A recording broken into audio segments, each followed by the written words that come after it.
Une question très simple d'abord. Marseille, c'est une ville qui peut basculer à gauche. On voit, ça dit qu'il y a un éparpillement, un nombre de listes important. Vous menez une liste front de gauche. Pourquoi ne pas avoir rejoint Patrick Mennucci, le socialiste, dès le premier tour, comme l'ont fait les écologistes ? Parce que nous avons des propositions singulières à proposer, parce que nous sommes une liste anti-austérité par rapport à la politique du gouvernement. Et puis, il n'y a pas de crainte de ce côté-là, il y a une dose de proportionnelle à Marseille. Et donc, voilà, c'est des listes par secteur, il n'y a pas de crainte de danger Front National. Le Front National existe depuis très longtemps, malheureusement, à un haut niveau ici à Marseille. Et donc, voilà, nous avons surtout des propositions singulières à proposer.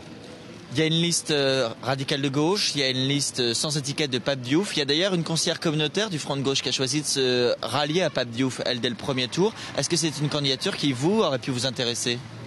Bon, écoutez, c'est sur, j'allais dire, un désaccord politique, avant tout, sur des positions, le Qatar et puis d'autres aspects comme ça. Mais pour nous, on a fait une liste de large rassemblement. 25% des femmes et des hommes qui sont sur nos listes sont vraiment des candidatures d'ouverture.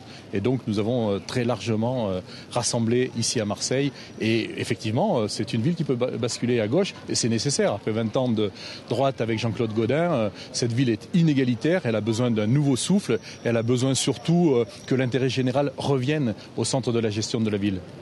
Quel maire vous seriez, vous, si jamais vous étiez élu? En quelques mots, Jean-Marc Coppola, maire de Marseille, ce serait quoi?